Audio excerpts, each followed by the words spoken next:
Hello दोस्तों, welcome back to the channel. मैं शिवम चौधरी आपका स्वागत करता हूं इस सीरीज की थर्ड वीडियो में। अब तक हमने ये जान लिया है कि रिएक्ट होता क्या है एंड इसका सेटअप भी हमने कर लिया है। तो आज की इस वीडियो में हम बात करेंगे कंपोनेंट्स के बारे में।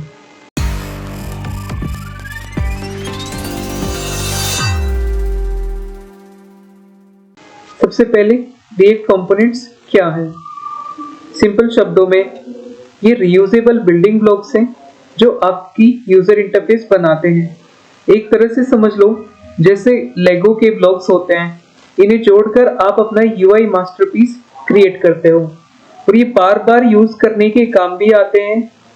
So it is save your time and effort. दोस्तों, रिएक्ट में कंपोनेंट्स दो तरह के होते हैं, class components and functional components. Class component को डिफाइन किया जाता है ES6 क्लासेस में, जो मैनेज करता है आपके लाइफ साइकिल मेथड्स को directly within the class. So इसमें हम लाइफ साइकिल मेथड्स को डायरेक्टली यूज कर सकते हैं, लाइक कंपोनेंट डिड माउंट को कंपोनेंट विल माउंट। एंड दूसरी साइड फंक्शनल कंपोनेंट्स एक सिंपल जावास्क्रिप्ट फंक्शंस होते हैं जिनमें हम हुक्स का यूज करते हैं, जैसे यूज स्टेट, यूज इफेक्ट। इनकी मदद से हम लाइफ साइकिल फीचर्स को हैंडल कर सकते हैं। तो दोस्तों, बिना टाइम वेस्ट किए ओपन करते हैं VS कोड को और जानते हैं कि हम इनका यूज कैसे करते हैं और कैसे इनका यूज करके हम अपने एक पूरे UI के पीस को क्रिएट करते हैं। तो दोस्तों, रिएक्ट में कंपोनेंट्स दो तरह के होते हैं, एक होते हैं हमारे क्लास कंपोनेंट्स और एक होते हैं हमारे फंक्शनल कंपोनेंट्स। ये class based component ES6 classes का यूज करते हैं एंड इनमें हम स्टेट और लाइफ साइकिल मेथड्स को हैंडल करते हैं। सो एक एग्जांपल देख लेते हैं क्लास कंपोनेंट्स का। सबसे पहले हम इंपोर्ट करेंगे रिएक्ट को और कंपोनेंट्स को। देन हम एक क्लास बना लेंगे जिसका नाम हम रखेंगे ग्रीटिंग, जो एक्सटेंड करेगा कंपोनेंट को फ्रॉम रिएक्ट।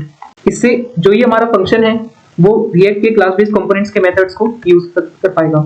इसमें हम बेसिकली रेंडर मेथड का यूज करते हैं हमारे HTML को या फिर JSX को रिटर्न करने के लिए। यहाँ पे हम रिटर्न करते हैं एक H1 को, इसमें हम लिखेंगे हेलो एंड देन हम इसको यहाँ पे एक्सपोर्ट करते हैं रूट कंपोनेंट में यूज करने के लिए।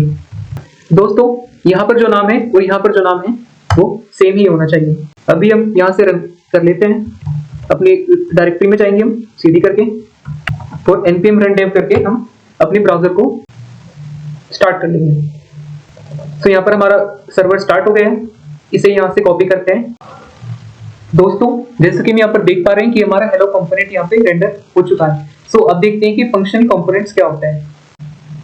फंक्शनल कंपोनेंट्स हमारे सिंपल जावास्क्रिप्ट फंक्शंस होते हैं जो जावास्क्रिप्ट के ही मेथड को यूज करते हैं। सो इनको बनाना काफी इजी है। हम यहाँ पर सिंपल फंक्शन लिख सकते हैं, देन फंक्शन का नाम पैरेंथेसिस, देन हम यहाँ पे कर्ली ब्रेसेस का यूज करते हैं और रिटर्न करते हैं अपना JSX या HTML को।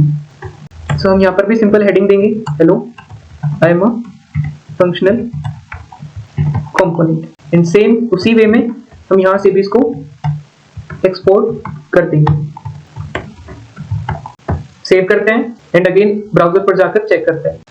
तो हम यहाँ पे सिंपली देख पा रहे हैं कि हमारा कंपोनेंट यहाँ पर रेंडर हो गया है और आपको वो हेडिंग यहाँ पर दिख रही होगी। सो अभी हम चलते हैं, हम अभी जानेंगे कि अलग अलग कंपोनेंट्स को हम एक वेबसाइट में कैसे मर्ज करते हैं। तो चलिए शुरू करते हैं। तो गाइस, अभी हम एक एग्जांपल देखने वाले हैं जहां पर हम एक रूट कंपोनेंट बनाएंगे और एक नेम बार बनाएंगे, एक साइड बार, मेन कंटेंट और फुटर। एंड हम इनको एक रूट फाइल के अंदर सबको मर्ज करेंगे और देखते हैं कि क्या आउटपुट आता है और हम इसको कैसे बना सकते हैं। तो गाइस, अब आ गए हम अपने VS कोड पर और इधर आप साइड में फोल्डर स्ट्रक्चर में देखोगे। सो यहाँ पर एक SRC फोल्डर है एंड इसके अंदर ये एक एसेट्स का फोल्डर है जहां पर हम अपनी इमेजेस वगैरह सेव कर सकते हैं। सो अभी हम इस यहाँ से क्लिक करके एक फोल्डर बना लेते हैं एंड फोल्डर का हम नाम रखने वाले हैं कंपोनेंट्स। एंड इस कंपोनेंट फोल्डर के अंदर हम कुछ फाइल्स बनाएंगे। एक फाइल हमारी होने वाली है footer.jsx, एक फाइल हमारी होने वाली है navbar.jsx और एक हम बना लेते हैं main.jsx एंड हमारी लास्ट और फोर्थ फाइल होने वाली है sidebar.jsx। सो सबसे पहले हम आ जाते हैं अपनी navbar फाइल में और हम यहाँ पर एक शॉर्टकट टाइप करेंगे RAFCE।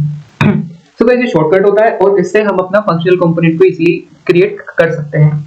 सो इसमें हम कुछ बटन्स बनाने वाले हैं, सिंपली बटन बनाएंगे एक बटन हम होम का बना देते हैं, सेकंड बटन हम बनाएंगे अबाउट अस, देन हम एक बटन बना देंगे लॉग इन का।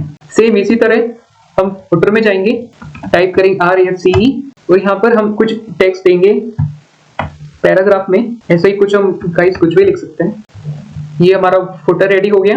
एंड मेन में अगेन मेन में हम एक H1 हेडिंग देने वाले हैं, I am a main content, इसको भी सेव कर लेते हैं। देन हमारा नेव बार कंप्लीट हो गया है, फुटर मेन अभी या साइड बार में भी हम एक बटन बना सकते हैं गाइस। इस बटन को हम नाम देंगे मेन्यू हम इसको नाम दे सकते हैं, सेव कर लेते हैं। सो गाइस हमने इसी तरीके से 1 2 3 4 कंपोनेंट यहाँ पर रेडी कर लिए। अब आपके माइंड में ये क्वेश्चन आ रहा होगा कि हम इसको यूज कैसे करेंगे। उसके लिए हम अपने app.jsx के अंदर जाएंगे और यहाँ पर भी एक अपना कंपोनेंट प्रिपेयर कर लेंगे और यहाँ पर हम 2 डिव बनाने वाले हैं जिनके अंदर हम अपने सारे कंपोनेंट्स को डालेंगे। तो सबसे पहले एक डिव बना लेते हैं जिसको हम क्लास नेम देने वाले हैं ऐप कंटेनर। सो ये हमारा डिव बन गया है। देन एक और डिव बना लेते हैं यहाँ पे गाइस, जिसको हम क्लास नेम देंगे अपना मेन लेआउट। ये क्लास नेम आपके कुछ भी हो सकते हैं, ठीक है। अभी हम यहाँ पर अपना नेम बार कंपोनेंट रख देते हैं। गाइस सिंटेक्स देखिएगा, यही सिंटेक्स हमें फॉलो करना होता है। सेम इसी तरह जो ये हमारा दूसरे वाला डिव है अंदर वाला, इसमें हम अपना साइड बार कंपोनेंट रख देते हैं। उसी के बाद अपना हम मेन कंपोनेंट यहाँ पर रख सकते हैं।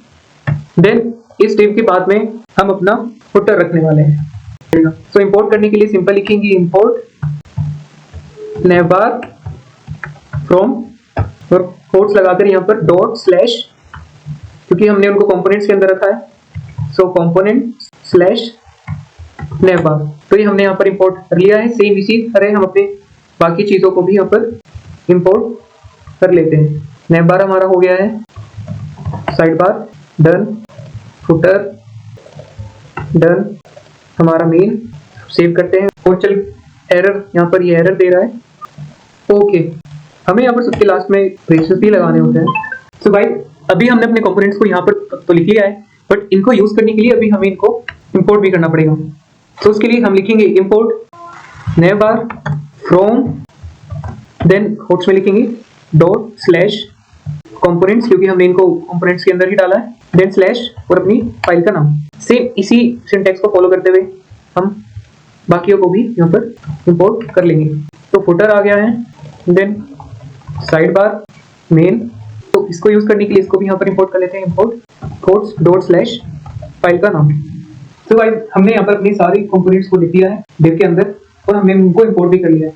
अभी हम इसको CSS देने के लिए हम सबको जाकर एक क्लास नेम दे देते हैं। लाइक इसको हम क्लास नेम दे देंगे फुटर, सेम इसी तरह मेन को भी हम क्लास नेम दे देंगे मेन कंटेंट, देन नेवबार को भी क्लास नेम दे देंगे नेवबार, एंड साइड बार को भी सेम सिंपल।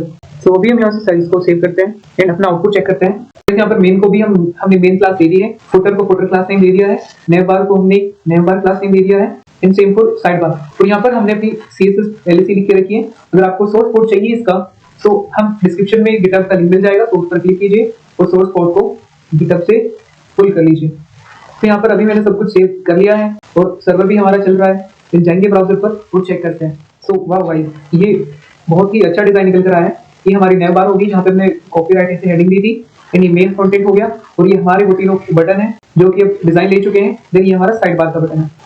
सो गाइस ऐसे ही हम रिएक्ट में एक कंपोनेंट को लिखते हैं कोड के जरिए और उसको एक रूट कंपोनेंट में हम मर्ज कर सकते हैं। तो गाइस अभी हम देखते हैं वीडियो की समरी कि आज हमने क्या क्या सीखा। तो दोस्तों हमारा पहला पॉइंट है React components are reusable building blocks for creating user interfaces. तो इसका मतलब है रिएक्ट कंपोनेंट्स को आप एक तरह से लेगो ब्लॉक्स की तरह समझ सकते हो। जैसे लेगो अलग अलग चीजें बना सकता है, वैसे ही रिएक्ट कंपोनेंट्स का यूज करके हम यूजर इंटरफेस को बिल्ड करते हैं। और सबसे बड़ी बात, ये रीयूजेबल होते हैं।